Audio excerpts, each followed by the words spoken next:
what if I told you this one block could create an infinite number of songs? Well, this is a note block, and I was not kidding when I said it could create infinite songs and sounds. But how does it do it? Well, the note block works like this. When the note block is left-clicked, it emits a pitch. The pitch is set by the player right-clicking, and there are 24 pitches which each relate to one note which span over 2 octaves. Now, what I just said is complicated, and I don't want to get into music theory, so to demonstrate what I'm saying, here's a picture of the note block pitches on a piano. A note block value of 0 relates to the note F sharp, which sounds like this.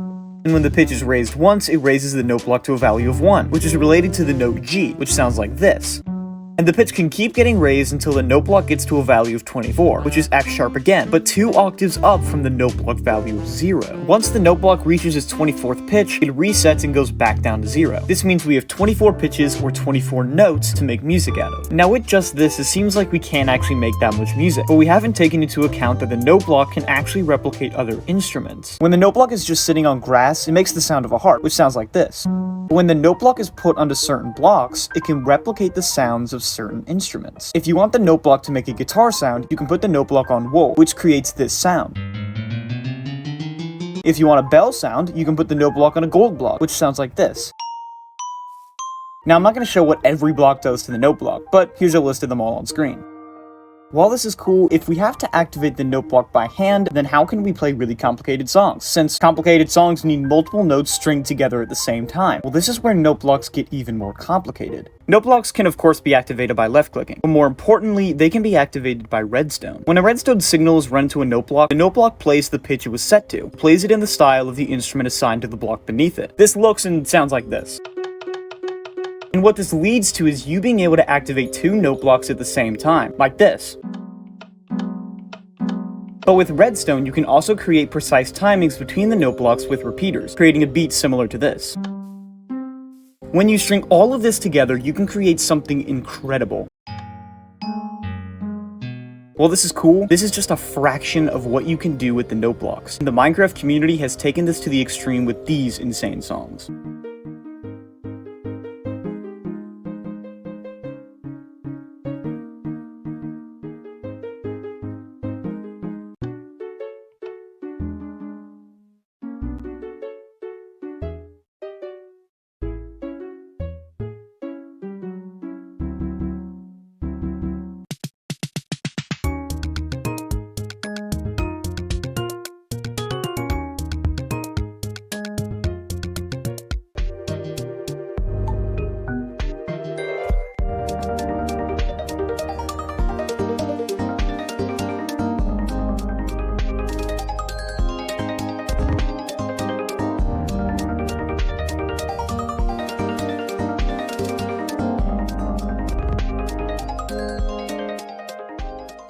But how many songs could you make with the complicated system of note blocks? Is it truly infinite? Well, let's do some math. We have 24 notes to work with and 17 instruments, created by placing the note block on certain blocks. Let's say for the sake of our argument, our songs can only be 1 note at a time, only use 1 instrument per song, and the song can only be 10 notes long. The number of songs that can be created from those limitations is 1.04 times 10 to the 41st power. In layman terms, that means there are quadrillions of song combinations that can be created by the note block, and that's with limitations. Without limitations, the note block essentially has the ability to create infinite songs and sounds. With the use of 24 notes, 17 instruments, and redstone, Minecraft has created a system that allows the player limitless freedom to create whatever song or sound they want. Minecraft is an infinite game, and within it are many infinite things. But one of its most impressive showcasings of infinity is the note block, and the quadrillions of options it gives to the player. The note block truly can create infinite songs, and the only limit is how far the player is willing to go.